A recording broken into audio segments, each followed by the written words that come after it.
마태복음 Q&A 제110회 20일 다시 둘 중에 누가 아버지의 뜻대로 하였느냐? 예수님께서 성전을 뒤엎으셨고 성전에는 비상사태가 선포되었습니다.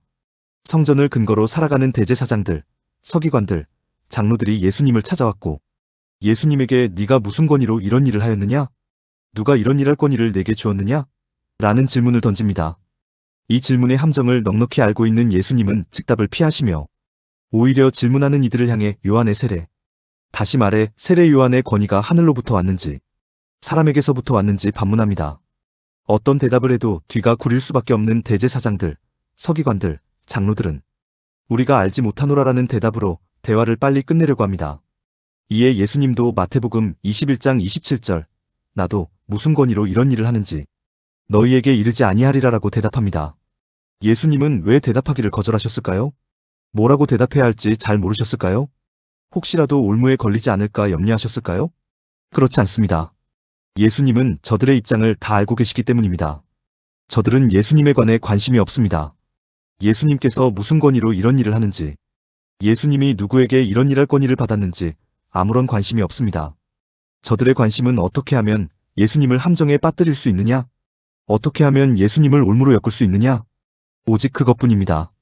따라서 예수님께서 뭐라고 대답하셔도 소용이 없기 때문입니다. 예수님께서 뭐라고 대답하셔도 알아듣지 못하기 때문입니다. 죄적 원리에 사로잡혀 있는 사람들에게 아무리 하나님의 원리를 가르쳐 주어도 알아듣지 못하기 때문입니다. 그래서 예수님도 나도 무슨 권위로 이런 일을 하는지 너희에게 이르지 아니하리라라고 대답하셨던 것입니다.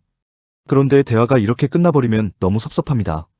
대제사장들과 서기관들과 백성의 장로들이 요한의 세례가 어디에서부터 왔는지 대답하기를 싫어한 진짜 이유, 또 예수님은 정말 무슨 권위로 성전을 뒤엎으셨는지 궁금해하는 사람들이 제법 있을 텐데 그 사람들에게 아무런 대답도 해주지 않으시면 정말로 섭섭합니다. 그래서 예수님은 결국 대답을 해주십니다. 그런데 직접 화법으로 하시는 게 아니라 비유 화법으로 해주십니다. 직접 화법으로 말씀한다고 해서 쉽게 이해할 수 있는 것도 아니기 때문입니다. 또 직접 화법으로 말씀하면 듣는 상대방이 상처를 받을 수도 있기 때문입니다. 또 직접 화법으로 말씀하면 자칫 저들에게 꼬투리를 줄 수도 있기 때문입니다. 그래서 예수님은 비유 화법으로 말씀하십니다. 대제사장들과 서기관들과 백성의 장로들이 요한의 세례가 어디에서 왔는지 대답하기를 싫어한 진짜 이유를 밝혀주는 비유가 마태복음 21장 28절로 32절이고 예수님은 무슨 권위로 성전을 뒤엎으셨는지 이유를 밝혀주는 비유가 마태복음 21장 33절로 46절입니다. 오늘은 앞의 비유, 즉 대제사장들과 서기관들과 백성의 장로들이 요한의 세례가 어디에서 왔는지 대답하기를 싫어한 진짜 이유를 살펴보겠습니다. 먼저 본문을 보겠습니다. 그러나 너희 생각에는 어떠하냐? 어떤 사람에게 두 아들이 있는데 맏아들에게 가서 이르되 얘 오늘 포도원에 가서 일하라 하니 대답하여 이르되 아버지 가겠나이다 하더니 가지 아니하고 둘째 아들에게 가서 또 그와 같이 말하니 대답하여 이르되 실소이다 하였다가 그 후에 뉘우치고 갔으니 그 둘 중에 누가 아버지의 뜻대로 하였느냐? 이르되 둘째 아들이니이다. 예수께서 그들에게 이르시되 내가 진실로 너희에게 이르노니 세리들과 창녀들이 너희보다 먼저 하나님의 나라에 들어가리라. 요한이 의의 도로 너희에게 왔거늘 너희는 그를 믿지 아니하였으되 세리와 창녀는 믿었으며 너희는 이것을 보고도 끝내 뉘우쳐 믿지 아니하였도다. 이렇게 기록하고 있습니다. 포도원에 가지 않겠다고 하였다가 결국은 간 둘째 아들이 아버지의 뜻대로 하였다고 사람들이 대답하였다는 사실을 기억하신 상태에서 31절과 32절의 기록을 다시 보겠습니다. 예수께서 그들에게 이르시되 내가 진실로 너희에게 이르노니 세리들과 창녀들이 너희보다 먼저 하나님의 나라에 들어가리라. 요한이 의의 도로 너희에게 왔거늘 너희는 그를 믿지 아니하였으되 세리와 창녀는 믿었으며 너희는 이것을 보고도 끝내 뉘우쳐 믿지 아니하였도다. 이렇게 기록하고 있습니다. 너희들이라고 표현하는 사람들을 한 축으로 세리들과 창녀들이라고 표현하는 사람들을 한 축으로 해서 비교하고 있습니다. 즉 대제사장, 서기관, 장로들을 한 축으로 하고 세리들과 창녀들을 다른 한 축으로 해서 두 축을 비교하고 있습니다. 이 두 축의 가장 큰 차이가 무엇입니까? 예수님은 대제사장, 서기관, 장로들은 세례 요한을 믿지 않았으나 세리들과 창녀들은 세례 요한을 믿었다고 말씀하시고 계십니다. 그렇습니다. 세리들과 창녀들은 세례 요한을 믿었고 대제사장, 서기관, 장로들은 세례 요한을 믿지 않았습니다. 그런데 우리가 품어야 하는 의문이 있습니다. 그 의문은 세리들과 창녀들이 정말로 세례 요한을 믿었느냐는 것입니다. 세리들과 창녀들이 정말로 세례 요한을 믿어서 요단강 강가로 세례받으러 나왔고 자신들의 잘못을 뉘우치며 회개했고 다시는 세리의 일과 창녀의 일을 하지 않았느냐는 것입니다. 그렇지 않습니다. 세리들과 창녀들의 뉘우침과 회개는 늘 하던 일상의 일이나 다름없었습니다. 세례 요한 앞에서는 그렇게 뉘우치는 척, 그렇게 회개하는 척 신용만 하다가 다시 세리의 일에, 다시 창녀의 일에 매달리지 않을 수 없었습니다. 즉 세리나 창녀는 진심을 다해 세례 요한을 믿지는 않은 것입니다. 그러나 결과적으로 믿기는 믿은 것입니다. 오늘 본문의 둘째 아들, 즉 가지 않겠다고 하다가 결과적으로는 간 둘째 아들과 유사한 경우입니다. 이번에는 대제사장, 서기관, 장로들을 보겠습니다. 마태복음 3장에 보면 세례 요한이 바리새인들과 사두개인들을 향해 독사의 자식들아라고 외치는 장면이 있습니다. 이 장면이 시사하는 바가 무엇이겠습니까? 유대교 종교 지도자들이 늘 세례 요한을 경계하며 감시하고 있었다는 사실입니다. 얼마나 많은 사람이 세례 요한을 지지하며 따라다니는지 늘 주목하고 있었다는 사실입니다. 유대교 종교 지도자들이 왜 이렇게 세례 요한을 주목하고 경계하고 감시합니까? 그 이유는 세례 요한이 정말로 하늘에서 왔을지 모른다고 생각하기 때문입니다. 유대교 종교 지도자들은 구약의 내용에 정통한 사람들입니다. 그 구약의 내용 중에 주의 길을 곱게 할 자, 주의 길을 미리 준비할 자가 있다고 했는데 그 사람이 세례 요한일지도 모른다고 생각했기 때문에 그렇게 집요하게 주목하고 경계하고 감시했던 것입니다. 그런데 그게 다였습니다. 그렇게 주목하고 경계하고 감시만 했을 뿐 세례 요한을 믿지는 않았습니다. 세례 요한이 분봉왕 헤롯에 의해 죽임을 당할 때도 못 본 척했습니다. 오늘 본문의 첫째 아들, 즉 가겠다고 해놓고 결국은 가지 않은 첫째 아들과 유사한 경우입니다. 무엇이 옳은지 알고 있으면서도 결국은 그것을 외면한 첫째 아들과 대제사장, 서기관, 백성의 장로들이 다를 게 없다고 예수님은 말씀하시는 것입니다.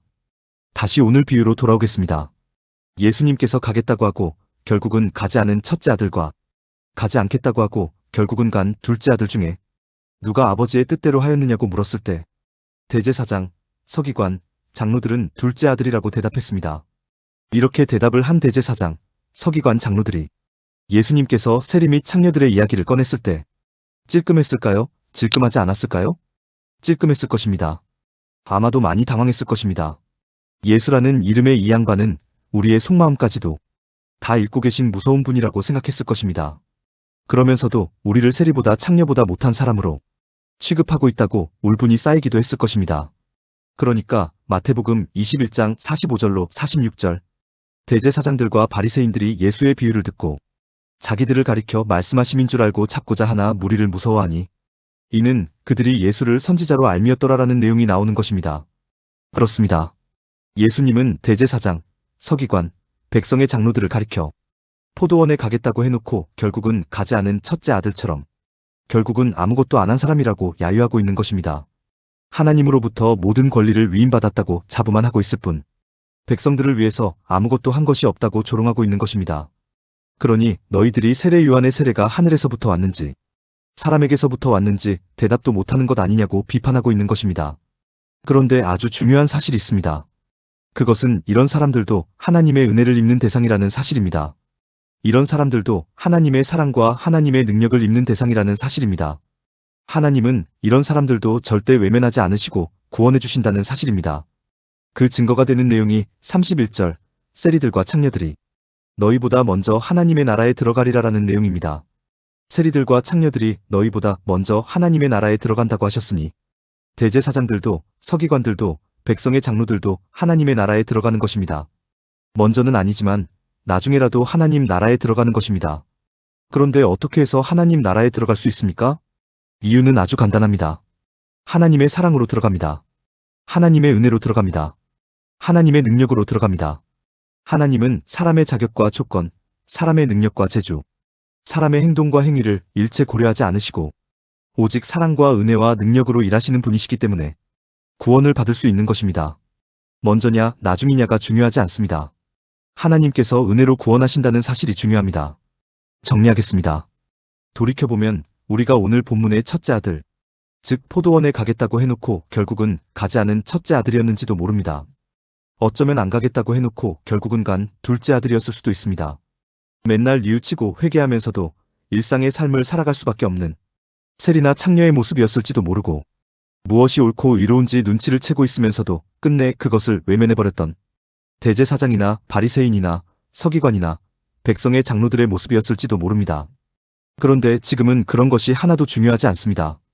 왜냐하면 지금은 하나님의 사랑과 은혜와 능력으로 구원을 받아 하나님 나라, 즉 천국에 들어와 있기 때문입니다. 천국에 이미 들어왔으니 그 천국의 삶을 마음껏 누리며 살아가실 수 있기를 바랍니다.